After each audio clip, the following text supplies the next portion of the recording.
Nura, Ulises Gorini. No era políticamente incorrecta, era plebeya, hablando de los otros modales, de ese correr los límites de lo posible, de lo que se podía decir, de lo que se podía hacer. Era una profunda revolucionaria. Evere Bonafini, presente. Ahora y siempre. Radio Caput.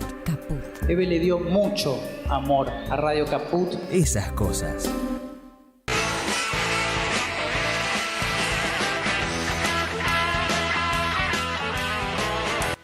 Todas las voces, todas las voces. Soberanos, la mirada siempre al frente, la neurona siempre atenta y la sonrisa luminosa. Maldición, va a ser un día hermoso. Maldición. Conducción: Alejandro Mosquera, Dina Feller y Lucía Díaz. Columnistas: Horacio Robelli y Jorge Elbaum. Con invitados e invitadas de lujo. En Caput. Maldición, va a ser un día como los demás.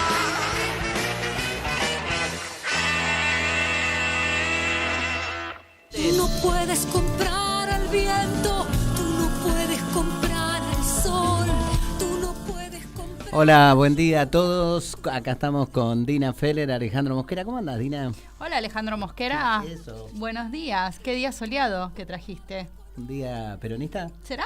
¿Será? Veremos. Bueno, veremos. No, muy lindo día. El fresco con sol es de las mejores cosas. A mí soy proclive al calor. Vos no sé cómo... Yo soy team frío. Soy team frío. A mí esto me tiene muy mal, ¿sabes? Esto de andar en remera de manga corta el 4 de agosto me perturba. Bueno, acá otra grieta que tenemos en el programa, está claro.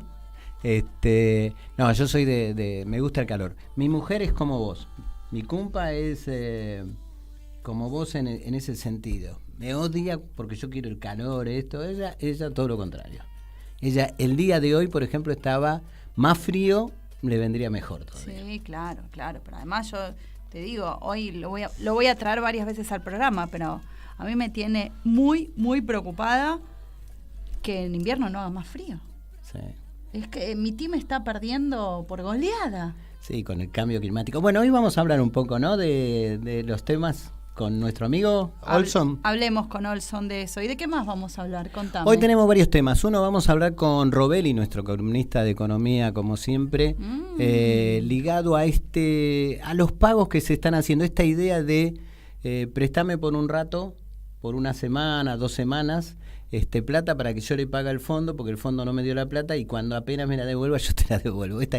Este acuerdo que se hizo para zafar de una semanita. Es como que vamos medio zafando, pero hundiéndonos cada vez más. Sí, esa es la sensación que yo tengo, que cada vez que parece que levantamos un poco y que zafamos, en realidad nos estamos enterrando. ¿Será así? Sí, porque es deuda más deuda más deuda. O sea, pagamos deuda contraída por Macri, legitimada por el Congreso de la Nación en una mayoría transversal entre una parte del Frente de Todos y Juntos por el Cambio, y ahora pagamos con más deuda. Siempre, a veces se trae a confusión porque se cree que la idea de que pagamos con yuanes es que hacemos como una avivada, y en realidad es deuda que contraemos con los chinos, el pagar con yuanes. Tenemos un problema gordísimo de la deuda externa. Y cada vez más acreedores de distintas latitudes. Sí, te debemos a Dios y Qatar, sí. China, es maravilloso eso. Nos estamos internacionalizando. Así es. En el mundo multipolar nosotros tenemos multiacreedores. Bueno, después vamos a tener también un secretario general. Así es, se llama Adrián Silva y es el secretario general del Sindicato del Personal Jerárquico de los Trenes de Argentina. ¿Y de qué lo traemos a conversar? Bueno, él nos va a contar sobre un largo conflicto que está teniendo el sindicato. Tiene 2 frentes. Uno es con las empresas que administran y concesionan los trenes y el otro es con otros sindicatos que están dentro del ámbito de representación que están recibiendo, a ambas bandas torpedos. Y vamos a hablar de eso también. Pero vamos a preguntarle también por el servicio público que son los trenes y en qué condiciones están y cómo están los trabajadores y las trabajadoras. Es la temática, de eso lo hacemos para nuestra oyentada. Ustedes vieron que con Dina vamos tratando de ir mostrando los conflictos que aparecen, a veces tienen estado público cuando los trabajadores tienen que tomar una medida de fuerza, los medios ahí lo toman, atacan a los trabajadores, atacan a los sindicalistas, atacan a medio mundo, pero en realidad los conflictos son un proceso, no es el momento de la toma de medida de fuerza. Y son una caja de resonancia de otros conflictos y de un nivel de violencia que va subiendo, y por eso traemos a Adrián que gentilmente va a hablar con nosotros en el programa, porque queremos ver que él nos cuente en primera persona qué niveles de violencia están registrando que son inéditos en el sector, porque esto, como te digo, es caja de resonancia de otro nivel de violencia que se va expresando en ámbitos donde antes no se expresaba. Y para eso, igual me dejas que a nuestra oyentada le digamos que si quieren compartir, si están en algún sector laboral que está con conflictos, si quieren contarnos cuál es la situación, se pueden comunicar con nosotros. Tenemos una línea de WhatsApp que es el 116-516-4446 y también tenemos las redes sociales en Twitter, Instagram y Facebook, las de Radio Caput, las de Soberanis, y ahí estaremos recibiendo los mensajes y las cosas que tengan para contarnos. Perfecto. Bueno, después hoy también vamos a tener una parte, vamos a charlar sobre el cordobesismo, digamos, o sea, qué está pasando en Córdoba, cuál fue este proceso. Ya, digamos, pasamos las elecciones de Córdoba y la ciudad de Córdoba, y se vienen las PASO para los cargos nacionales también de Córdoba, y ese proceso que se está viviendo lo vamos a conversar un poco con un compañerazo, Rodolfo Ferrazano, desde allá, desde Córdoba. Vamos a charlar un poquito con él estos temas. También vamos a tenerlo a Diega. Diega es un amigo nuestro de Les Jóvenes, nosotros le decimos Diega. Un amigue que tenemos en Les Jóvenes. Les Jóvenes es un movimiento con una pujanza enorme, ideas, esto, y vamos a charlar porque lanzaron un documental, un video documental sobre el jujeñazo. Así que lo vamos a tener, vamos a conversar un poco con él sobre el tema, y después vamos a dar cómo poder verlo, cómo poder difundir esta historia. Qué bueno, y qué bueno que venga Diego y que podamos charlar con él en forma personal, pero también con el colectivo que representa, porque trae voces que habitualmente no están muy presentes en la política, en los medios, que son las voces de los más jóvenes y de los que por ahí no voten en estas elecciones, pero sí tengan voto en las próximas, por ejemplo. Y en muchas más. Y en todas las que vengan después, y a los cuales, ni bien nacieron, ya los endeudaron. Claro, exactamente, nacen endeudados. Bueno, y hoy por eso vamos a tener algunas voces. Más vocecitas. De las niñeces presentes. Para escucharlos. ¿Saben? A mí me da una cuestión, una de las grandes batallas que siempre se dieron en quienes militamos los derechos humanos, que a las niñeces hay que escucharlas, no solo decirles, sino escucharlas. Una parte de cómo se desarrolló ciertas formas de cultura era la idea de los menores, ¿no es cierto? O sea, son como menoscabarlos. Yo sé que algunos no estarán de acuerdo con lo que puedo decir, pero era una idea de achicarlos. O sea, en algunos casos se los convertía en hombres pequeños por sus responsabilidades, y en otros se los ponía en un lugar, y nosotros queremos que se los escuche, son las voces. Ale, pero ¿sabes qué? Una de las dificultades para poder escuchar es que primero nos tenemos que callar la boca. Y bueno, ese es un gran problema. Más en la radio. Pero acá queremos dar esos espacios y habilitar esas discusiones, y que también las infancias puedan tener un momento donde los adultos, las adultas nos callemos y los escuchemos. Bueno, y después vamos a tener dos temas, pero va a depender un poco del tiempo de nuestro programa. Toda nuestra oyentada sabe que después se nos van acumulando, porque esto tiene una dinámica muy grande. Pero si nos da el tiempo, con Dina vamos a conversar dos temas que para nosotros son temas importantes. Una es el retorno, no se puede decir retorno porque nunca se fue, pero la masculinización de la política.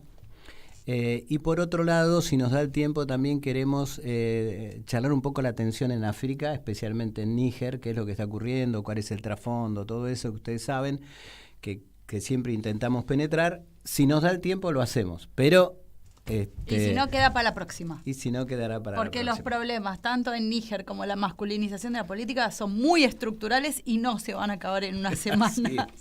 Así es. Bueno, vamos a empezar con la columna política de entrada, como lo hacemos todas las semanas. Digamos, ustedes saben que en esta columna lo que intentamos, siempre lo digo, es penetrar la cáscara, no quedarnos en la discusión de la cáscara, de los ruidos, de todo eso, sino tratar de penetrar un poquito más. A veces lo logramos, seguramente muchas veces no.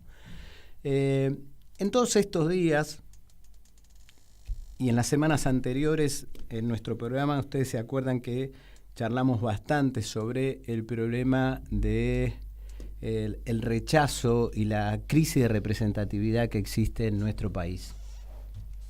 Y en estas semanas, todos los medios han tocado, en las 2 semanas, mejor dicho, todos los medios han tocado el problema de la abstención, ¿no? Desde, desde La Nación, Clarín, Página 12, Panic, todos están discutiendo esa cuestión. Hay distintas visiones, por supuesto, de cómo se toca este fenómeno que está creciendo en el país. El dato central es que crece la abstención comparándola con los procesos electorales anteriores, especialmente con los procesos presidenciales. No siempre los procesos electorales son comparables en el sentido de cuando se eligen solo legisladores a cuando se eligen los cargos ejecutivos, donde se está decidiendo sobre todo el gran rumbo del país. Lo que se está viendo en todas las elecciones provinciales donde se analizó este problema, salvo algunas, entre ellas Tucumán, que fue quizás la que mantuvo muy alto la participación en el voto, en las otras se notó una situación de crecimiento de la abstención. Si a esto se le plega el voto nulo o anulado y el voto en blanco, se da una composición que todo el mundo está estudiando porque está significando. En esa interpretación cada uno le agrega su matiz, su ideología, para decirlo de alguna manera, o su intención. Toda la oyentada sabe, porque lo repito, no soy un creyente de las encuestas, sirven para estudiar, pero siempre se tiene que partir que una encuesta es parte de un operativo político que en los tiempos electorales se expresa así. Hay que saber mirarla para encontrar los mensajes que eluden la intención de modelar la opinión pública y tratar ahí de pensarlos con cabeza propia. Uno de los síntomas entonces que está claro es que hay un descontento y una crisis de representatividad. Parece desde las derechas hasta las centroizquierdas o izquierdas, todos están mirando ese fenómeno. La primera cuestión que me quiero reflexionar sobre esto es los por qué. Porque el dato no es mirar como un kiosco, ¿no es cierto? Que dice, che, me compran más de esto y me compran menos de esto, entonces en la próxima comprar a tales chicles o tal cigarrillo. Acá la abstención es un mensaje político y que hay que poder estudiarlo sin simplezas en la complejidad que tienen. El primer elemento, la primera hipótesis que les quiero trasladar, que esa abstención tiene como 2 grandes partes. Una es un gran descontento hacia la política, ahora lo voy a desarrollar sobre todo eso, y también es un camino promovido de la antipolítica, es un mix. No es claramente una cosa, son las 2 cosas que están ahí.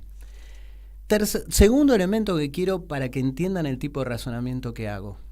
El segundo elemento es que no hay cambio social de mejora de las condiciones de vida de los argentinos si no hay participación, si no hay protagonismo. Entonces, la reducción del protagonismo no genera un cambio. Ahora, en determinadas condiciones, el voto bronca es una militancia, es una forma de acción de protagonismo. Tenemos que estudiar qué es lo que está significando. La tercera cuestión sobre este enfoque es que hay una parte del sistema de poder muy ligado a un enfoque del tipo de democracia, que no es solo la idea de la democracia liberal, sino es una democracia hiperdelegativa, o sea, que delega en los representantes ejecutivos, legislativos, en las conducciones, todo, necesita participación en los procesos electorales para legitimar la acción que se llevan. Se habla de consenso, de gobernabilidad, de todas esas cuestiones. Ahora, en los términos de la creencia del movimiento nacional, de esta fe profunda en que es el protagonismo popular lo que cambia las condiciones y son los pueblos, entonces no es solo la participación. El protagonismo constituye también, tiene como constituyente otro elemento, que es la organización. Por eso ustedes verán que la ultraderecha va contra los partidos, contra las organizaciones sindicales, contra toda forma los movimientos sociales. No hay solamente una discusión de cómo se asignan recursos, hay una idea básica de desmantelamiento de la organización popular.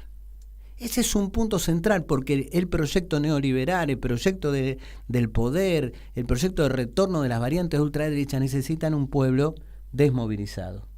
Cuanto más movilización hay. Ahora uno podría decir, en estos tiempos la derecha está aprendiendo también, o las ultraderechas en el mundo, a movilizarse. Bueno, es un terreno importante de eso. La cuestión que del lado nuestro, del lado del movimiento nacional, no se puede caer en la vieja idea de que entonces la participación se hace en el set televisivo, se hace en el set de las grandes titulares y no en la participación popular. ¿Por qué alerto con esto? Y ahora profundizo un cachito. Por una situación, siento, y lo dijimos la semana pasada, que hay poca campaña. Hay candidatos que van a los medios, algunos, otros están más silenciados y hay poca campaña de encarnadura popular. Este es un tema que hay que anotar porque nos queda una semana para la primera etapa de un proceso electoral que son las PASO. Ahora, ¿por qué es esta situación de abstención? Este crecimiento. Es difícil no entenderlo cuando en el primer trimestre de este año la pobreza subió al 38,7%. Hay 18 millones de personas a nivel de la pobreza. Creció también la indigencia a 4 millones de personas. En los menores de 14 años la pobreza subió del 47 al 54%. Estamos hablando de un gobierno peronista que se dice nacional y popular, pero que tiene estos guarismos, con una diferencia con el gobierno de Macri. En el gobierno de Macri había altísima inflación porque la llevaron a ese punto, generaron la deuda, pero generaron enorme cantidad de desempleo. En este proceso no está ese nivel de desempleo, pero los trabajadores son pobres, están bajo el nivel de la pobreza. O sea, en mi enfoque es teoría del derrame. Es una política que lleva riqueza a los sectores más concentrados, pero los trabajadores pierden capacidad adquisitiva. Entonces, es muy difícil enfrentar un proceso electoral donde no se cumple el mandato popular del 19, pero además se vive con estos niveles. Sumémosle a eso que la forma de achicamiento del salario y de la potencia de los trabajadores, del salario de los trabajadores, de los jubilados, de todos, de los cuentapropistas, tiene un problema serio en la inflación. Una inflación que el INDEC puede retrasar cuando se da la fecha para no ser utilizada en la campaña electoral, pero el problema es que lo sentimos en el supermercado, en el chino, en el comercio del barrio. Ese es el problema central. Es muy difícil no ver que hay un problema ahí ligado a estas cuestiones. Ustedes me dirán, bueno, el otro gran problema es la seguridad, pero la seguridad, se los afirmo esto, siempre en los procesos electorales aparece. Cuando una encuesta tira, siempre el problema de la seguridad. Lo distintivo no es el problema seguridad e inseguridad, lo distintivo es la situación social, la situación económica en el bolsillo de la gente. Este es el problema central que aparece. ¿Qué más que me parece decir sobre esto? Ustedes fíjense, una situación, una encuesta que hubo, que trató en su estudio, digamos así, del voto. Además de eso, en Management and Fit, la de julio, marcó una idea básica, el interés por la política. A mí me interesó dos datos. Uno, ¿cómo era eso desde el punto de nivel económico? Entonces tienen 4 preguntas, yo los agrupo en 2, pero ¿te interesa mucho la política? Algo la política, lo junto, lo sumo, y otro que es poco o nada. No me interesa poco la política, no me interesa nada. En el nivel bajo, el 45% sumados da mucho, que le interesa mucho o algo. El 54,1%, poco o nada. En el medio, o sea, las clases medias, para decirlo, es muy esquemático, el 54,9%, casi el 55%, está diciendo que mucho o algo le interesa la política, y poco o nada el 45%. En el sector alto, a la inversa que en el sector de niveles bajos, el 67,2% dice que sí, que le interesa mucho o algo la política, y el 32% que no. ¿Qué quiero decir con esta primera reflexión? Ustedes piensen cómo es una encuesta, algo que me lo enseñaron algunos consultores. Hay mucho, cuando hay crisis representativa, uno es reactivo a contestar, no contestan todos. Ahora, el que contesta, hay que procesarlo, por eso hay muchas preguntas que son de control, pero no se puede eludir el problema que contesta entendiendo qué quiere escuchar el que está tomándole la encuesta. No es un detalle esto. ¿Por qué digo esto? Porque alguno de estos valores habrá mucha gente que dice que le interesa mucho o algo la política y en realidad está como contestando lo que entiende que tiene que contestar, lo que está obligado a contestar. Entonces, los guarismos pueden reflejar parcialmente la realidad, pero nos está diciendo ya un primer problema, que en los sectores con nivel económico más bajo hay mayor desinterés de la política. Ahora, en la tradición argentina, no todos, pero una parte muy importante de los sectores de menos recursos, de nivel económico más bajo, se identifican con el movimiento nacional. O sea, con el peronismo, con los sectores que rodean al peronismo. O sea, que de este lado tenemos un problema importante. Y la cuestión acá, yo lo resumo en otras cosas que no hemos charlado. Yo creo que hay que desconexión de una parte de los líderes y lideresas de nuestro espacio con la vida cotidiana de la gente. Y acá hay un problema. Y parte de la cuestión tiene que ver con los datos que dábamos antes, la plata en el bolsillo, la cotidianidad, las dificultades, el alquiler, la jubilación, el ir al supermercado. Es muy difícil charlar y tener una ofensiva si no hay frente a esos problemas una resolución, no solo de una propuesta programática, sino de una mística de cómo enfrentarlo. El voto, el gran componente del voto, es un entendimiento más, si uno quiere, sentimental con la idea de la propuesta. No es el detalle de la propuesta, sino hacia dónde vamos. También hay que mirar, no voy a abundar en esto porque lo voy a hacer muy largo, también qué es lo que pasa en los menores de 40 y mayores de 40, a quién les interesa más la política, etcétera, etcétera. Es una cuestión. Termino con esto. Estamos yendo a un cambio de la forma de votar de los argentinos. Ustedes saben que las pasos son obligatorias. Sin embargo, el problema, cuando algunos comentaristas discuten, dice, bueno, pero acá no hay castigo al que no vote. Pero el problema no es el castigo. La dinámica de una sociedad no es premio y castigo, sino es cómo se logra en algo que es una obligación, que es una conciencia social. El voto tiene que servir entonces para cambiar las cosas. Ahora, si el voto no sirve, por más que vos pongas restricciones, pongas multas, todo eso no va a cambiar. Ahora, la lectura tiene que ser, ¿está cambiando esa situación? Pañi, en su análisis de esta misma situación, lo que estaba diciendo, o lo que él sostiene, es que hay que referenciar el voto que logran los ganadores, sea del Unidad por la Patria, Unión por la Patria o de Juntos por el Cambio, cualquier variante, con el electorado global. O sea, que asumen, representación ejecutivas, no con lo que dicen el recuento provisorio o definitivo, sino es mucho menos cuando uno lo compara con el voto general. Ahora, ¿cuál es el problema de esta definición? Más allá de constatar un hecho, lo que se está induciendo es que vienen gobiernos débiles. Y cuando vienen gobiernos débiles, sin organización popular, sin protagonismo popular, es una dificultad para el movimiento nacional, no para la ultraderecha. Segunda situación, se dice, no, el problema es que se necesitan reformas estructurales de fondo para solucionar la política económica. Cuando se nombra así las cosas, es ajuste, ir contra las empresas públicas, es reestructuración del Estado para menos gasto, menos trabajadores, etcétera. Ahí está siempre el olfato, cada vez que nombran eso es para ese lado. Entonces, gobiernos débiles que tienen que llevar un consenso que no es consenso popular, es el consenso con los factores de poder, con los que están cumpliendo el programa cuando pujaron para que Cristina no fuera derrotada, fuera perseguida, porque uno de los factores centrales de los grupos más concentrados era disminuir la participación de los trabajadores y trabajadoras en el PBI. O sea, cuando hay perdedores en los trabajadores, hay quienes ganan en la Argentina. Y mucho.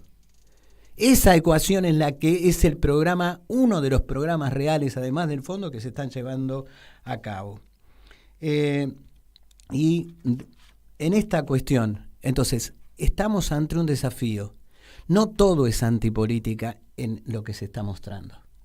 Después del 13 de agosto, en los días posteriores, hay que pensar cuál es el mensaje.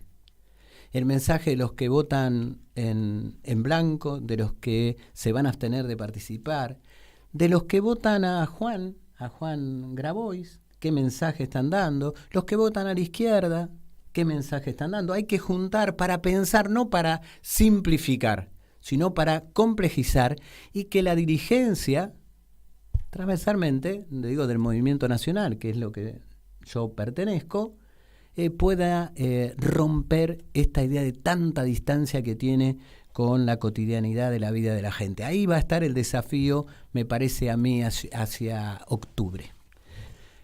Así lo veo.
Bueno, y acá volvemos a Soberanos, a las voces soberanas con Dina Feller, Alejandro Mosquera. Le mandamos un saludo a Lucía Díaz, que está rindiendo. Que le vaya bien a Lu. Que le vaya bien, esperemos. Y ahora lo tenemos a Horacio Robelli. Horacio, ¿nos estás escuchando? Les escucho perfecto, espero que ustedes también. Saludos a ustedes dos y a todos los amigos de la radio. Che, Horacio, bueno, tenemos unos minutos, porque empezamos atrasados y yo siempre la hago largo en la columna, pero queríamos ver, a ver qué pensabas vos, pero yo creo que está en Dance, quiero que los puedas explicar, esta idea de que pedimos prestado por unas 2 semanas, una semana, para que venga la plata del fondo y después pagarle a los que nos prestaron para pagarle al fondo, este circuito, ¿qué significa? Y segunda cuestión, si el crecimiento del dólar blue y de la inflación, porque las consultoras están diciendo que se está desarrollando, que vamos al 7, 7.5, 7.8 en los próximos meses, o sea que esa parecía una bajada. Sí, el binomio inflación y corrida. Exactamente. A ver, explícanos un poco cómo es tu posición, tu visión. Bueno, muchas gracias. Mirá, en realidad, al revés que, por ejemplo, nosotros hemos vivido las corridas cambiarias y bancarias, como fue la de 1989, la de fines del 2001 y 2002, acá hay una diferencia abismal. Digamos, la crisis se está focalizando en lo cambiario, no pasó a lo bancario. Cuando pasa a lo bancario es como si el cáncer se hiciera metástasis, afectar a otros órganos. El problema lo tenemos, pero el problema en la faz cambiaria es una cosa, cuando pasa a la faz bancaria, o sea, cuando la gente retira depósitos, tanto en pesos como en dólares para sacarlo del banco y en pesos para convertirlo en dólares, ahí el problema mayúsculo. Por suerte, falta solamente una semana para las elecciones. Por suerte había que ver, porque todo depende de cuál es el resultado que tiene Sergio Tomás Massa el 13 de agosto, el domingo que viene, no el mañana, sino otro domingo, en las PASO. Si Massa queda candidateado para ser presidente, obviamente que a Estados Unidos le va a convenir más pactar con un gobierno que tiene el peronismo adentro, o parte del peronismo adentro, que pactar con los neoliberales, que ya saben cómo le fue a Macri, tuvieron que asistirlo ellos mismos con un crédito extraordinario, porque a los 2 años y medio ya había estaba hundido, le habían pegado bajo la línea de flotación y estaba hundido. Lo salió a sofocar el Fondo Monetario Internacional. Entonces, en ese marco político, en ese marco de que todo depende de cómo le va a Massa, Estados Unidos tampoco se quiso jugar mucho. Tras bambalinas seguramente debe haber jugado a favor del Estado argentino. El Estado de Estados Unidos debe haber jugado con el Estado argentino, pero no quiso pelearse como hizo Lipton cuando le prestó a Macri 45.599 millones de dólares, 45.599 millones de dólares, $1 millón de plata, 45.599 es una montaña de dólares. Le prestó eso en pocos meses y se fugó toda esa plata, que es peor. Este es el verdadero problema, digamos, pero hizo esa vista gorda y le permitió. Sin embargo, acá no trató de pelearse con los demás miembros. Recordemos que tanto Japón como Inglaterra como Alemania son totalmente adversos, lo fueron en aquel momento y ahora de prestarle a la Argentina. Piensan que la Argentina tiene capacidad por sí sola como para no andar dependiendo del Fondo Monetario Internacional, que también es verdad. Entonces, acá el problema se suscita en una sola fase, en la fase cambiaria. La corrida fue fuerte. Uno lo ve en el dólar de fuga, que es el contado con liqui, porque, como decimos siempre, compran una acción o un título público acá por $1 y lo venden afuera por menos de la mitad. Ese contado con liqui, que es la clave, porque el chiquitaje, que es el dólar blue, eso forma parte de la histeria del momento. Sube, baja. En cambio, el contado con liqui es un dólar de compran una acción, un título público, lo venden por la mitad y dejan el dólar afuera. O sea, que no solamente extranjerizan la economía, sino que fugan capitales. Este es el dólar más importante. El contado con liqui es en realidad el arbitraje de las bolsas, la bolsa de nuestro país con la bolsa del exterior, y que es el tipo de cambio y el arbitraje de bolsa, no del gobierno. Ese aumentó casi un 20% desde que comenzó esta corrida cambiaria. Esta corrida cambiaria aumentó casi un 20%.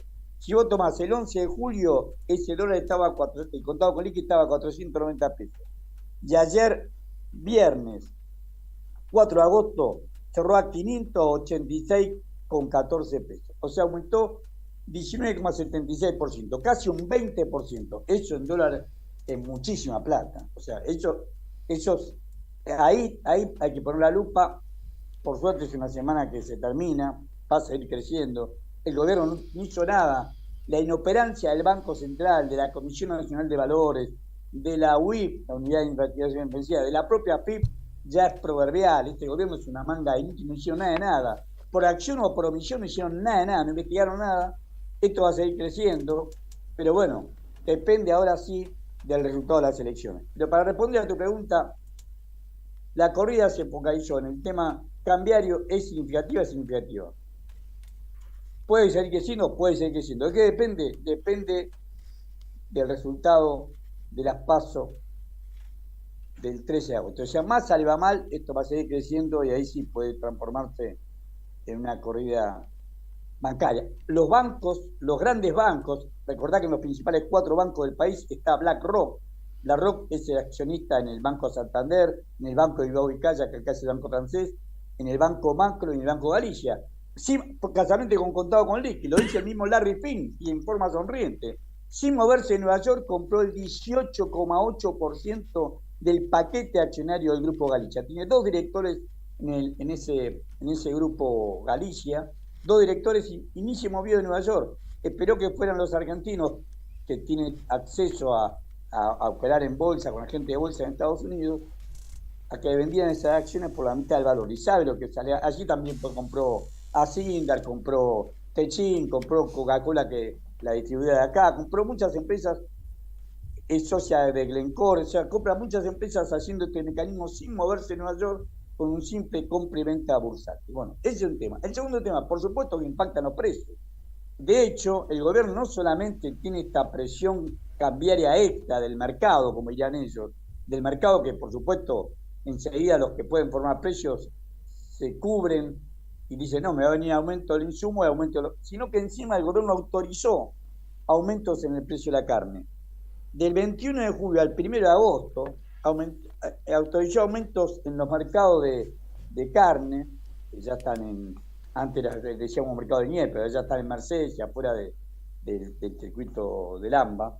Aumentó un 34% el precio de lo que sería la vaca, 22% vaquillona, 26% novillo y 24% novillito. O sea que el gobierno autorizó aumentos, la Secretaría de Comercio autorizó estos aumentos del 21 de julio al 1 de agosto. Esto obviamente repercutió, ya venía repercutiendo, pero pega un nuevo salto en el precio de la carne, que es un indicador fundamental de la canasta básica alimentaria en nuestro país.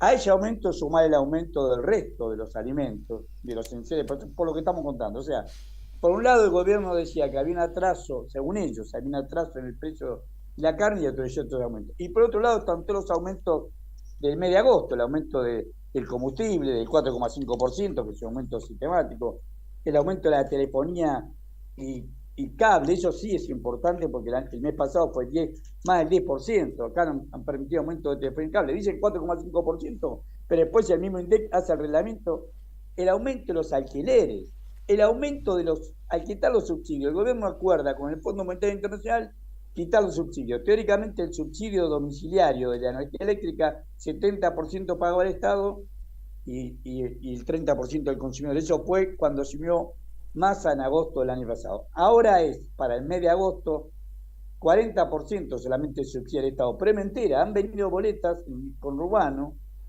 de 40.000 pesos de luz. O sea, preparémonos, porque ellos dicen una cosa en el cálculo y después hacen totalmente distinto cuando se practica, cuando se lleva a la práctica. Ellos dicen, bueno, sacar el Estado paga menos.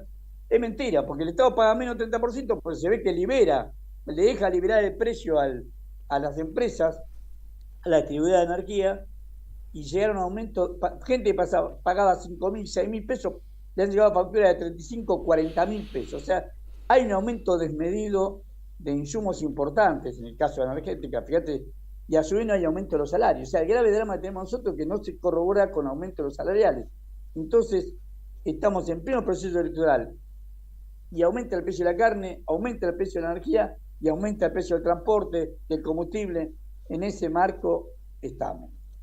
Bueno, una última cortita Horacio, porque quiero tener una apreciación. ¿Es posible que el fondo no adelante, no cumpla esto de los 7.500 millones? ¿O es solo un...? Sí.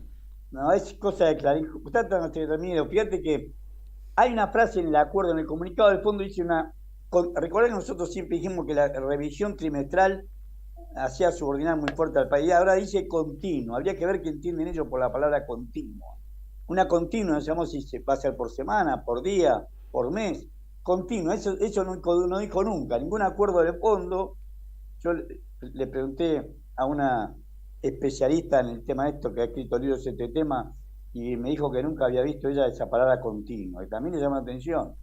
Pero bueno, está la palabra esa agarrada, pero está en el comunicado del fondo que sí, que le va a dar, el acuerdo del fondo es que el 23 de abril le va a dar a la Argentina los 7.500 millones de dólares. Recordá que dentro de esos 7.500 millones de dólares están los 2.700 que le pagamos de capital, porque el acuerdo era que nosotros nos refinanciamos el capital, pagábamos los intereses, y nos refinanciamos el capital a 10 años. Bueno, en junio, como no se cumplieron las metas, tuvimos que pagarle 2.700 millones de dólares. En los 7.500 millones de dólares que tienen que entrar teóricamente el 23 de agosto, está dentro de los 2.700 millones de dólares. Y además se comprometen también, en ese comunicado lo dicen, que en noviembre ingresarían 2.850 millones de dólares. Si a eso le sumás los 5.000 millones de dólares del acuerdo que hizo Massa cuando viajó en mayo a China, que habló con Dilma Rousseff, que es la presidenta del nuevo Banco de Desarrollo, los BRIC, de Brasil, Rusia, India, China y Sudáfrica, teóricamente la Argentina tendría cubierta con una deuda, o sea, deuda para pagar deuda, que es deuda que tenemos que pagar y los intereses también, tendría cubierto el año financieramente hablando. Y el año que viene, la apuesta que hace el Ministerio de Economía, el año que viene se calcula que vamos a tener un superávit comercial de 18.000 millones de dólares, récord de récord. 18.000 millones de dólares de superávit comercial por el simple hecho que la sequía se terminó y porque nos vamos a autoabastecer gracias al gasoducto Néstor Kirchner de gas y de petróleo. Bueno, esto es lo que el estado de situación. Bueno. Son membas que hacen ellos para seguir usando la corrida cambiaria. Bueno, gracias, Horacio. Es como siempre muy claro para... Al contrario, muchísimas gracias a ustedes. Te mandamos un gran abrazo. Vamos a un poquito de música y ya volvemos ahora con Conflicto Sindical de Trenes.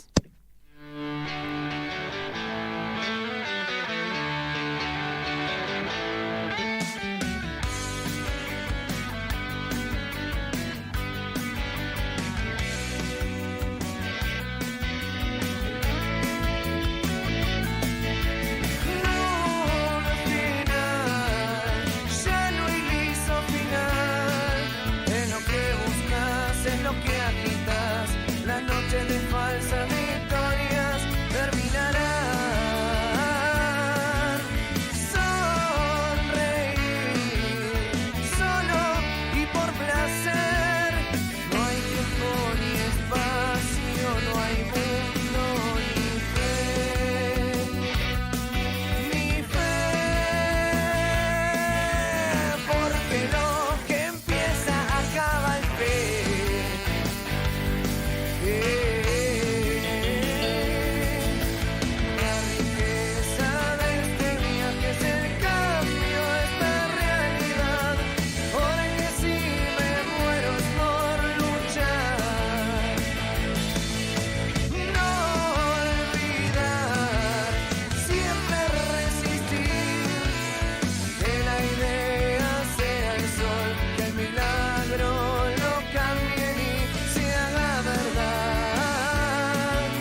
Y volvemos al aire con nuestras voces soberanas. Ale, ¿sabés qué tenemos ahora después de haber escuchado la columna de Robelli y quedar más preocupados de lo que estábamos antes? Porque la verdad es que es muy inquietante y perturbador saber que el rumbo no es el que nos va a traer soluciones, sino el que nos va a hundir y nos va a traer más problemas. Pero nosotros no perdemos ni la esperanza, ni la buena onda, ni la energía de seguir pensando juntos qué queremos para nuestro futuro y cómo queremos armarnos, sabiendo que tenemos capacidad para hacerlo.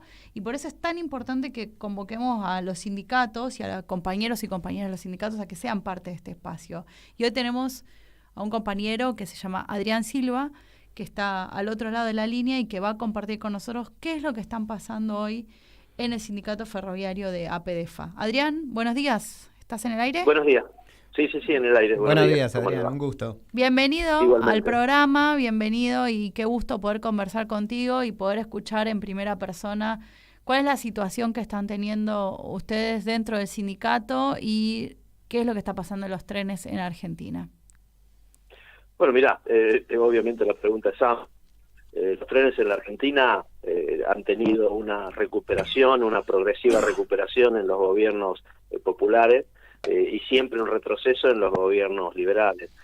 Nosotros veníamos de una recuperación en el periodo del 2003 al 2015, tratando de revertir lo que había sido el desastre de los 90, que ya creo que no necesita explicación, miles de pueblos desconectados, decenas de miles de trabajadores que han perdido su trabajo, las empresas ferroviarias de carga al servicio de las grandes empresas productoras de granos, de aceite, como en el caso de Aceite La Dehesa, o de cemento, como Loma Negra. Todo eso intentó revertirse en ese periodo, no de todo. Yo siempre digo que la deuda por lo que pasó en los 90 todavía no está saldada. Después vino el gobierno de Macri y empezó un retroceso, cerró una empresa ferroviaria como Ferrobaires, intentó cerrar una línea de carga completa como la línea Urquiza, que recorre toda la Mesopotamia. No lo hizo por un decreto, sino que directamente la abandonó, le ofreció el retiro voluntario a todos sus trabajadores. Y tuvimos una gran pelea en ese periodo que provocó la intervención del sindicato, que la resistimos en la justicia y cambió el gobierno y nosotros teníamos la esperanza de que retomemos el camino que había quedado, y con el sindicato. Disculpame que te interrumpa este relato, pero sí, a ver no. si volvemos para atrás, porque a mí no me queda claro. Vos me estás diciendo que durante el macrismo estuvo el sindicato intervenido en el medio de un conflicto por salvar puestos de trabajo. Sí, así fue. Nosotros iniciamos un plan de lucha porque por estas dos empresas que yo te citaba, Ferrobaires, que era la empresa de transporte de pasajeros de la provincia de Buenos Aires, que estaba muy mal gestionada, que tenía un montón de problemas, que había que arreglarlo, pero no cerrarla. Ellos tomaron la decisión de cerrarla, María Eugenia Vidal, con el pretexto de que iban a transferir todos los servicios a la Nación, que los opere el Estado Nacional, pero el Estado Nacional pasó a operar el 20% de los servicios que cerraron. O sea, y eso dejó 1.500 trabajadores en la calle, muchos compañeros nuestros también, por supuesto, y abandonó, como te decía, todo lo que era el servicio de carga de la Mesopotamia argentina. ¿Y en el medio? Corrientes y Misiones se quedó sin. Nosotros hicimos un plan de lucha, hicimos el primer paro que se le hace en el transporte al gobierno de Macri, que se pararon todos los servicios de trenes. Lo que pasa es que lo más notoriedad pública tuvo fue los trenes de pasajeros de Lamba. Y salió Macri en una conferencia de prensa diciendo que había un pequeño gremio que no sabía para dónde iba el país y que iban a aplicar toda la ley. Nosotros dijimos, que apliques la ley. La ley no fue la ley, fue una intervención, un intento de impedir nuestras elecciones. Nosotros la hicimos igual, el Ministerio de Trabajo no las autorizó caprichosamente y con ese pretexto intervinieron. Nosotros resistimos la intervención, no permitimos que asumiera el interventor y fuimos a la justicia. A mí me hicieron una denuncia penal por asonada, tuve que salir a buscar con los abogados que me expliquen qué era asonada, ahí me enteré que era como sedición. Tendría que haber sido desacato de última, si uno desacataba. Suena muy poco democráticas todas esas palabras juntas. Suena a algo que parece que pasaba hace más de 40 años atrás. Tal cual. Nosotros sabíamos lo que enfrentábamos, sabíamos la ideología del gobierno, pero nunca pensábamos que podía ser tan bruta, por usar una palabra, lo que hicieron. Tanto fue así que la misma justicia, que sabemos que está muy cuestionada, la justicia en el gobierno de Macri, fue rechazando todos los argumentos y llegamos a fallos judiciales en primera, segunda instancia, incluso apelaron a la Corte Suprema y quedó claro que nuestra elección era válida y podemos recuperar. Nunca perdimos la conducción de hecho, pero por lo menos, bueno, logramos que la justicia nos avale y que avalen legalmente la conducción. Pero bueno, ya te digo, todo eso pasó, cambió el gobierno, nosotros teníamos temas pendientes como nuestros convenios colectivos de trabajo, y lamentablemente está terminando la gestión de este gobierno y nosotros los problemas sindicales propios de nuestro sindicato no se han resuelto. Con un Ministerio de Trabajo que no responde, que no da respuesta, que en vez de actuar en base a lo que corresponde técnica, legal y administrativamente, se mueve por cuestiones políticas que te lo dicen con todo. Estamos en medio de un conflicto. Algunos recordarán que encima se confunden cosas, porque nosotros llevábamos haciendo medidas de fuerza a distintas empresas ferroviarias porque no nos homologan el tema es así, no lo hago cortito para no abrumar, pero hay un convenio colectivo de trabajo que nosotros firmamos en enero del año 2022. El trabajo no lo homologa porque no quiere, porque dice que hay presiones, no sé, cosas extrañas, y no lo homologa. Entonces no lo homologa, nosotros estamos en conflicto. Y en otra empresa del Estado, esa es del Estado, ¿no? La principal empresa del Estado. Sí. Y otra empresa del Estado de transporte de carga tampoco incorpora a los trabajadores al convenio colectivo de trabajo. Y estamos en conflicto, hemos paralizado algunas líneas y se malinterpreta, salen a decir la ministra de Trabajo que somos extorsionadores, que pareciera que estamos en contra de la política del gobierno. Para nada, nosotros estamos haciendo una defensa estrictamente sindical. Y en ese estado estamos, de decepción, digamos, de un gobierno popular que no termina de resolver cuestiones de derechos, ¿no? Claro. Adrián, vos conducís el gremio del personal superior de los ferrocarriles de todo el país. ¿Qué mensaje y de puertos también, y de ¿no? puertos, ferroportuario, exacto. Sí, gracias. Sí, cerrá como quieras ahora esto. ¿Qué mensaje tenés para darle hacia alguien del gobierno escuchando? Si son los usuarios, las usuarias de los trenes y los puertos. ¿Cómo querés cerrar esto? ¿Qué tenés de mensaje para decir? Y que podamos también seguirlos, si tienen página web, si tienen redes sociales, para que podamos seguir cómo se desarrolla esto y viendo cómo esto vos crees que va a escalar, que se va a resolver. ¿Qué perspectiva tienen? Mira, nosotros hemos tomado una decisión. Nosotros ya cuando llegamos a los paros ya habíamos vencido todos los plazos de conciliación obligatoria. Nosotros ahora tomamos la decisión de dejar en suspenso las medidas, porque después de esa medida que hicimos, que coincidió por casualidad con ese paro de la UTA, y nos dijeron, bueno, de todo, e incluso la ministra de Trabajo, entonces tomamos la decisión de que hasta que pasen las PASO no vamos a hacer medidas. Pero si tras las elecciones, para que no confundan, para que nadie crea que estamos haciendo una operación en contra del gobierno, que no es así, después de paso, nosotros, si no nos dan respuesta concreta, vamos a retomar las medidas de fuerza y van a paralizarse servicios ferroviarios de pasajeros del AMBA, que es lo que la gente nota, porque paralizamos servicios de carga y nadie se entera. Claro. Y lo vamos a hacer porque estamos defendiendo derechos. A mí el mensaje que yo quisiera dejar es, primero, que no puedo entender que un gobierno popular no avance con un convenio colectivo de trabajo, que nosotros nos comprometimos a dejar en suspenso todas las cuestiones económicas, como para que no haya impacto económico en este porque nos pidieron ellos, obvio. Claro. O sea, estamos hablando de cláusulas y de condiciones de trabajo. Normativas. Exacto. Nosotros estamos pidiendo tener las mismas condiciones de trabajo y cláusulas normativas que tienen los otros sindicatos ferroviarios. Estamos pidiendo que los cargos nuestros se concursen públicamente, como debe ser.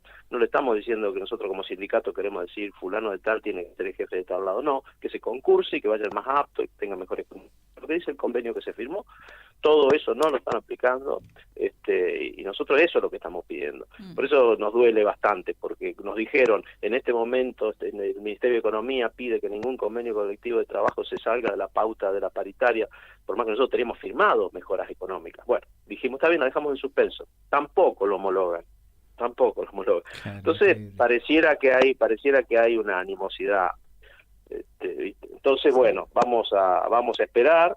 Y si hay un mensaje que le puede llegar a la opinión pública, es que nosotros no nos alegra afectar a trabajadores que usan servicios ferroviarios, que seguramente la mayoría tienen salarios mucho menores que los nuestros, porque acá no hay un problema económico, acá hay un problema de representación y de derechos, que no podemos entender que este gobierno no haga lo que tiene que hacer. Porque es muy sencillo, el Ministerio de Trabajo tiene que homologar un convenio, lo tiene ahí y no toma la decisión política de hacerlo. Y es impresionante que sea un convenio que ya esté firmado por ambas partes, ¿no? Por la empresa y por los trabajadores y su sindicato. Claro, hace más de 1 año y medio. Yo lo decía en un reportaje el día del famoso paro del Sarmiento. Yo lo decía en un reportaje el día del paro del Sarmiento, que causó mucho problema. Yo decía, pero todos ustedes, porque era una radio que suele hablar mucho de la seguridad jurídica. Digo, si la seguridad jurídica también es para nosotros, claro. Si hay un contrato firmado, las partes deben cumplirlo, digamos, es así de elemental. Obviamente haremos todo lo que tenemos que hacer, iremos a la justicia para que se homologue judicialmente, pero sabemos que es un camino largo. Entonces esto lo vamos a acompañar con acciones sindicales. Bueno, Adrián, toma en cuenta nuestra voluntad de que cuando vengan esos momentos después de las PASO, nosotros podamos ayudar en clarificar a los usuarios de los trenes por qué se da la lucha. Lo hicimos también con los metrodelegados cuando comienzan las luchas y comienzan las campañas de difamación contra los dirigentes sindicales. Vos toma en cuenta, nosotros acá con Dina, con nuestro programa, con nuestra visión, somos defensores de la organización sindical. Sabemos que hay muchas cosas que cambiar en la organización sindical, pero la base es sobre la defensa de las organizaciones sindicales, porque con eso se construye derecho de los trabajadores, la pelea, la posibilidad incluso de triunfos. Y además que cuando se trata de un sindicato del transporte, y sobre todo donde se transporta la vida de las personas, y lo hemos visto en situaciones muy terribles, que los trabajadores del transporte tengan condiciones de trabajo. No es solo una pelea moralmente genuina en contra de la precarización laboral, es porque le estamos cuidando también la vida a la gente que transportamos.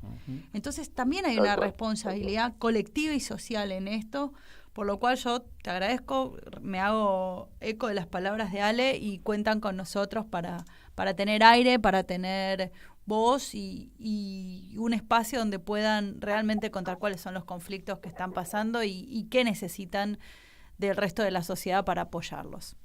Les agradezco mucho y digamos, me parece muy importante lo que recalcaron, porque hay una campaña de demonización de los sindicatos, por a lo mejor algunas actitudes que también criticamos muchos sindicatos de algunos dirigentes, pero son puntuales, pocos. En este país hay miles de dirigentes sindicales, hay miles de sindicatos y decenas de miles de dirigentes sindicales que defienden esto con pasión, con una vocación de servicio, y es muy triste que se haga ya un ataque generalizado, demonizando a una actividad que está considerada como que contribuye a los derechos humanos en todo el mundo, como la actividad sindical, ¿no? Así es. Gracias, Adrián. Te mandamos un abrazo. Fuerte abrazo. Igualmente para ustedes. Muchas gracias. Chao. Tanda. ¿Querés arrancar la mañana bien informado? Infosiberia. Las noticias en tu celular. Mandá un mensaje de WhatsApp al 11 3205 8813 y recibilo gratis todas las mañanas. Infosiberia, las noticias en tu celular. Mandá un mensaje de WhatsApp y recibilo gratis todas las mañanas. Infosiberia. ¿Cómo podemos cuidar a nuestras y nuestros jóvenes? Hagamos un acuerdo entre adultos, que las y los jóvenes no se queden en soledad. Estemos cerca para escuchar y acompañar. Que no se queden sin adultos y adultas para conversar. Promovamos encuentros entre pares y prácticas de cuidados. Generemos espacios de escucha e intercambio, sin juzgar. Armemos espacios de encuentro para proponer otras dinámicas de celebración. Ofrezcamos información, escucha atenta y cuidado. Acompañemos a las juventudes. Los cuidados son colectivos. Cedronar. Noticias. Política. Para la ministra de Trabajo es cínica la propuesta de Juntos por el Cambio de modernizar los convenios laborales. Raquel Kelly Olmos sostuvo que esa iniciativa representa desproteger el sistema de agremiación. De esta manera salió el cruce de las declaraciones del asesor económico de Juntos por el Cambio, Dante Sica, quien advirtió que en caso de ganar las elecciones, ese espacio político suspenderá temporalmente el concepto de ultraactividad para que todos los convenios colectivos de trabajo se modernicen. Finalmente, Larreta y Bullrich compartirán búnker para esperar los resultados de las PASO. El 13 de agosto esperaremos los resultados de la elección en un centro de campaña unificado de la Fuerza, anunció en su cuenta de Twitter Juan Pablo Arenaza, el principal operador político de Bullrich. De esta manera, ambos precandidatos, que vienen de días de declaraciones cruzadas con tensión hacia adentro de la coalición opositora, estarán juntos en el búnker que se instalará en Costa Salguero. Deportes. El argentino Sebastián Báez se consagró campeón del ATP en Austria. Le ganó al local Dominic Thiem por 6-3 y 6-1. Báez, ubicado en el puesto 72 del ranking mundial, logró su segundo título del año, ya que también fue campeón en Córdoba Open y el tercero de su carrera, sumado el de Estoril, Portugal, en 2022. Más información en telam.com.ar. Telam Digital. Información en tiempo real. En telam.com.ar. Toda la información que necesitas. Vení al Mercado Morón. Panadería, Frutas y verduras, lácteos, limpieza, carnes y pescados, pastas y almacén. Abierto de lunes a sábados de 9 a 18 y domingos de 9 a 13. Reintegro del 40% de tu compra abonando con cuenta DNI. Mercado Morón. Avenida Perón, ex Gaona 3883. Municipio de Morón, corazón del oeste. Un programa que apoya permanentemente al teatro independiente y al arte en sus distintas ramas. Poco ruido y muchas nueces. Patricia Rosas entrevistando a referentes del teatro independiente, más las columnas de distintas áreas de la cultura. Poco ruido y muchas nueces. Los sábados a las 17 horas. En Caput. Vuelve Esa Mujer. El cuento de Rodolfo Walsh. En el Complejo Teatral Ítaca. Segunda temporada. Todos los viernes a las 20:30. Entradas por Alternativa Teatral. ¿Cómo puedo hacer para escuchar Radio Caput en el celular? Primero lo importante. Prenda el teléfono. Así puedo acercar a saludarlos y... Abra el Play Store de Google, tipee en el cuadro de búsqueda Radio Caput, Caput con C. No desesperes, es la única que hay. Toque el botón instalar y espere unos instantes. La aplicación de Radio Caput ha sido instalada exitosamente. Busque el icono en su celular. Los quiero mucho, los aprecio y los admiro mucho, lo que hacen, los felicito. Y podrá escuchar la única e irreemplazable programación de Radio Caput. Sería un placer para mí, realmente. Radio Caput.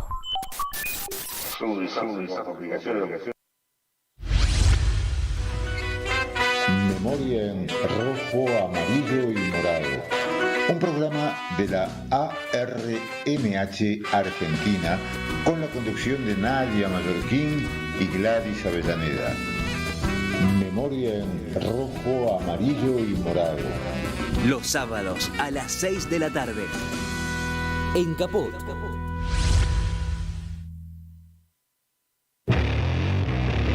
Mandanos un WhatsApp. Mandanos Sarasa y Noticias. 11 65 16 44 46. Tú no puedes comprar al viento, tú no puedes comprar al sol, tú no puedes comprar la lluvia. Y volvemos para nuestra tercera parte del programa ya. ¿Estamos? No, estamos en la segunda hora. Segunda parte, segunda hora, exacto. Son las 12:11 al mediodía y si quieren comunicarse con nosotros pueden hacerlo a través de nuestro WhatsApp en el 116-516-4446 o en las redes sociales. También tenemos un canal de YouTube que es de Radio Caput, donde pueden vernos, qué lindo que estamos en vivo, totalmente combinados, vestidos de negro.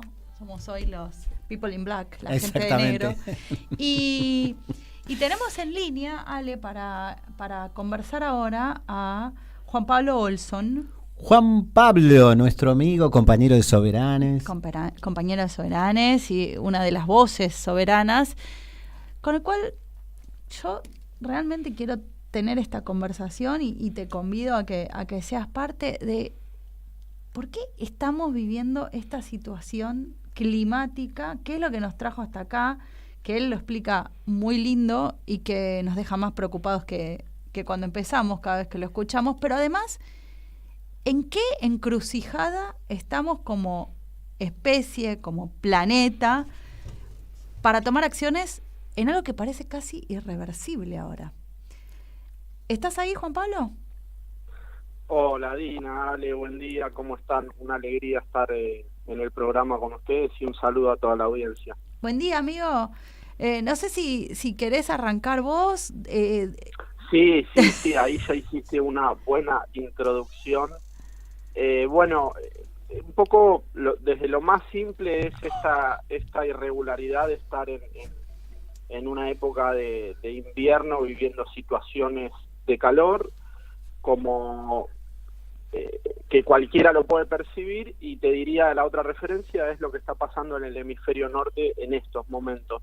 Todo está relacionado con un cambio del clima, con el fenómeno del cambio climático, que en realidad la definición es calentamiento global, porque lo que está sucediendo en el clima es un aumento de la temperatura promedio del planeta, y lo más preocupante, como vos decías, de lo que hay que tomar conciencia y te diría prepararse, es que la Organización Meteorológica Mundial, que es digamos la institución que trabaja el monitoreo y el estudio del clima, y fundamentalmente es el organismo especializado de Naciones Unidas, que es la voz autorizada acerca del estado y el comportamiento del clima de la atmósfera terrestre y su interacción con los océanos y el clima que se produce, y como resultado de todo eso la distribución de los recursos hídricos del planeta.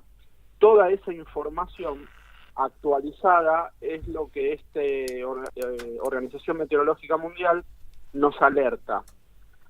Su último informe señala que en los próximos 5 años vamos a vivir aumento de temperatura y olas de calor inéditas en todo el planeta.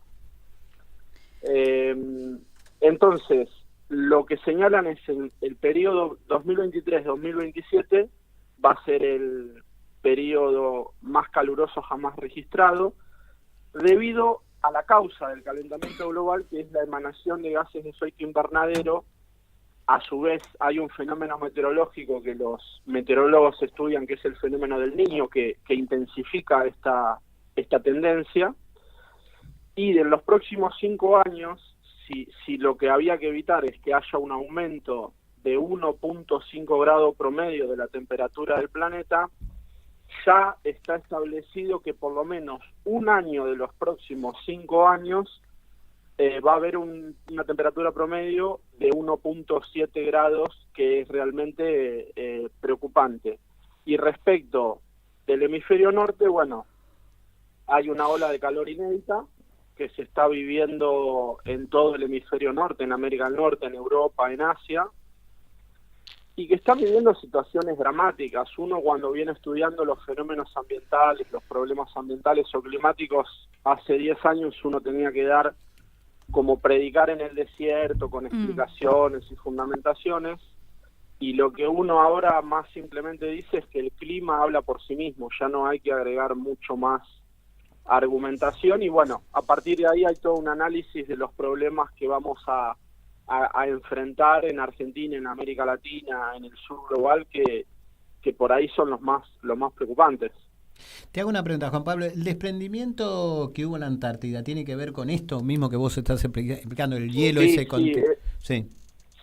Sí, es una de las consecuencias del aumento de la temperatura, con temperaturas que antes no solían estar presentes en la Antártida, y que tanto en la Antártida, el Polo Sur, como el Polo Norte, lo que está sucediendo es fenómenos de aceleramiento del derretimiento de la masa de hielo y desprendimientos que nunca se habían visto, que tiene una consecuente, proceso, que son procesos por momentos lentos, pero que ese desprendimiento de hielo de los polos, la Antártida, el Polo Sur, el Polo Norte, es el que después genera la tendencia de un aumento de la masa oceánica, que después genera los fenómenos de inundaciones en las islas y en las zonas costeras, etcétera. Todo ese proceso desencadenado son las consecuencias del calentamiento global que alertan los científicos. Juan Pablo, yo te escucho atentamente y me pregunto, bueno, todo este trabajo científico es impresionante, las mediciones, todo, con el esfuerzo global que se está haciendo de los científicos de todas las latitudes para medir, para monitorear, para comunicar esto. ¿Y los gobiernos qué hacen? Bueno, esa es la gran pregunta, Dina. Ahí cuando uno escucha a los científicos de la NASA, del Panel Intergubernamental de Cambio Climático, determinados movimientos de científicos, porque está sucediendo algo inédito, que es que los científicos están tan preocupados que se encadenan a las instituciones o los meten presos por generar protestas. Hay uno de los más famosos científicos de la NASA, que es el que más alerta sobre este problema, se llama Peter Kalmus. Y bueno, el tipo dice que prefiero ir arrestado y, digamos, llamar a la toma de conciencia que quedarme sin hacer nada.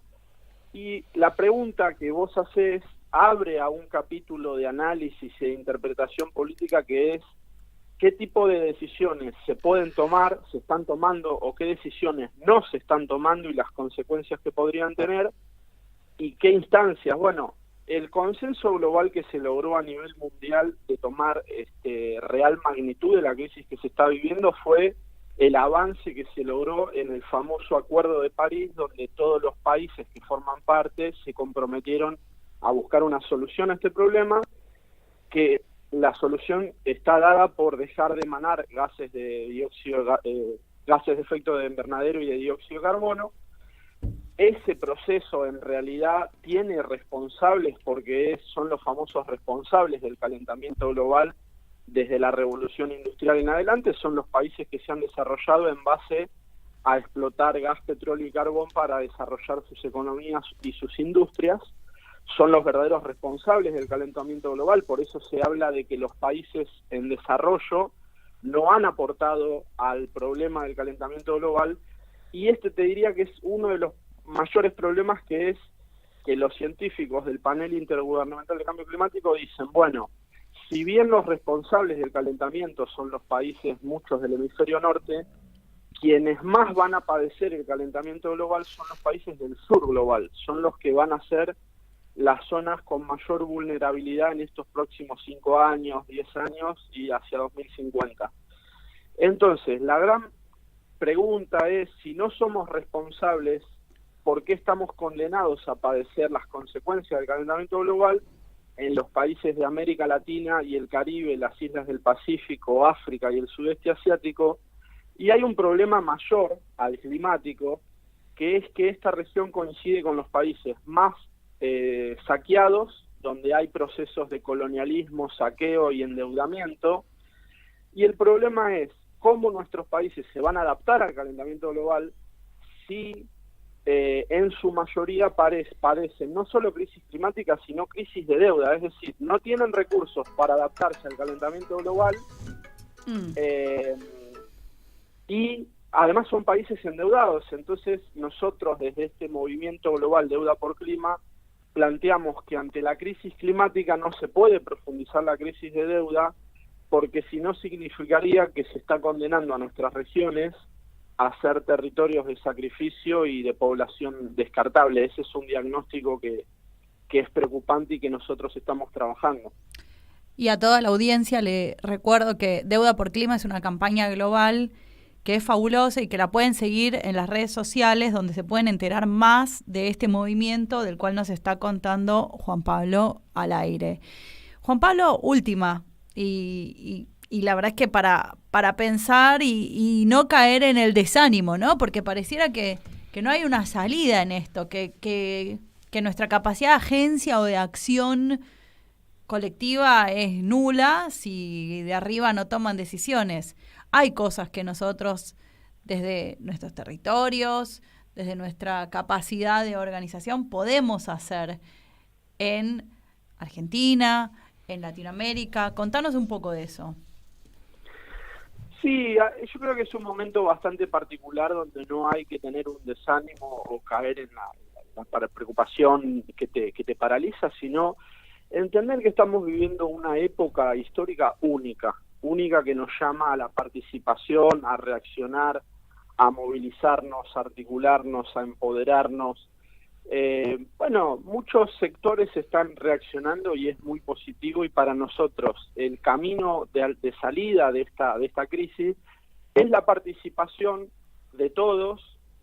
Todos somos parte de la solución de este problema de la humanidad, y me parece que tiene que haber movimientos de participación donde, sobre todo desde los movimientos sociales, los movimientos ambientales, los movimientos feministas, la participación de los pueblos indígenas, la participación de los trabajadores y los sindicatos tomando el tema ambiental y climático como una agenda que se sume a la agenda de justicia social y reclamo histórico de los trabajadores, que fue protagonista de los grandes derechos que se lograron en el siglo XVIII y siglo XIX. La gran agenda es todos pelear por esta agenda de justicia ambiental y justicia climática, y me parece que la Argentina, América Latina, tiene los movimientos, tiene la participación, tiene la conciencia y la potencial de articulación junto con movimientos que hay en África que se están movilizando, no es que hay una pasividad, y me parece que es un tiempo para que las voces del sur global, América Latina y África, tengan un protagonismo para generar un nuevo paradigma que no sea la agenda del G7, de Davos, de los bancos, de las élites económicas, de depredar el planeta y oprimir a 2/3 partes de la población. Bueno, es a la inversa.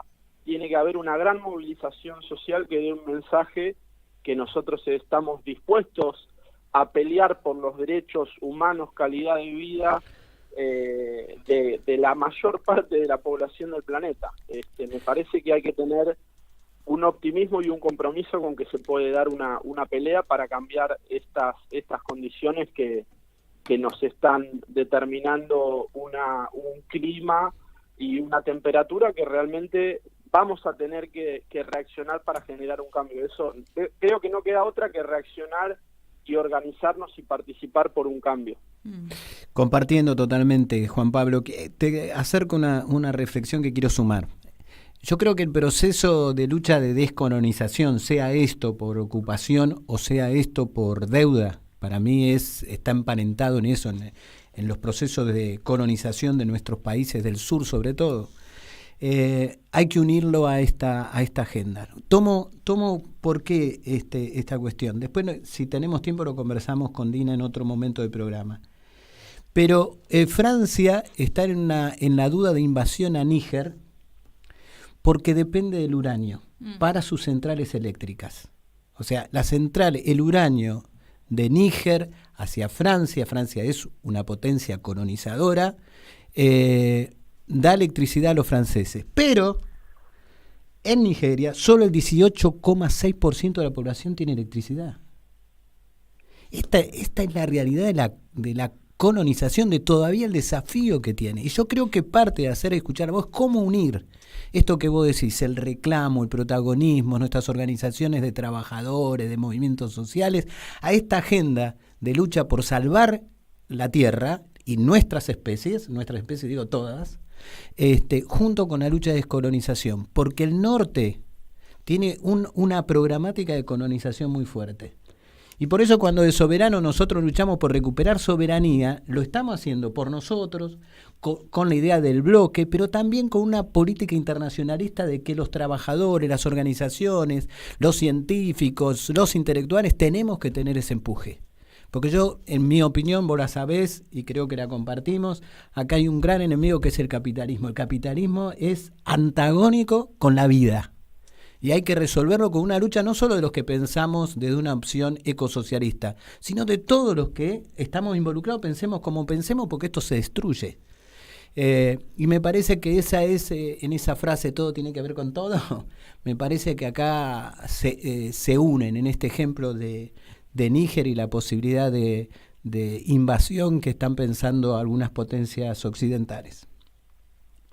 Sí, Ale, totalmente. Nosotros justamente este movimiento de Deuda por Clima plantea que no hay un problema de clima o crisis climática, sino que realmente el problema actual es crisis climática, colonialismo, saqueo, endeudamiento de los países del sur global, y hay que desandar ese camino con un proceso de desendeudamiento y descolonización real ante la grave crisis climática y ecológica, totalmente.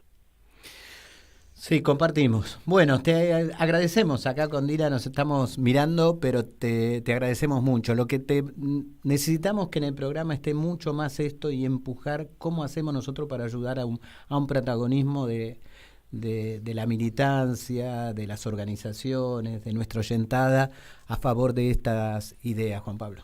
Sí, y te convocamos para no? eso. Te convocamos para que vengas al piso, para que hagamos una acción sostenida, política, digamos, sustentable, sostenida, pedagógica, y también esto, ¿no? De que vos nombrás la justicia ambiental, la justicia climática, que es intrínseca con la justicia social, que no es posible pensar las unas sin las otras o de manera abstracta, además, que es a donde muchas veces nos empujan y nos dicen que el camino es ese, es una cuestión teórica, es una cuestión abstracta, y no, realmente no lo es, y sobre todo para los que, como decís vos, trágicamente vamos a tener que pagar el costo primero y con nuestras condiciones de vida.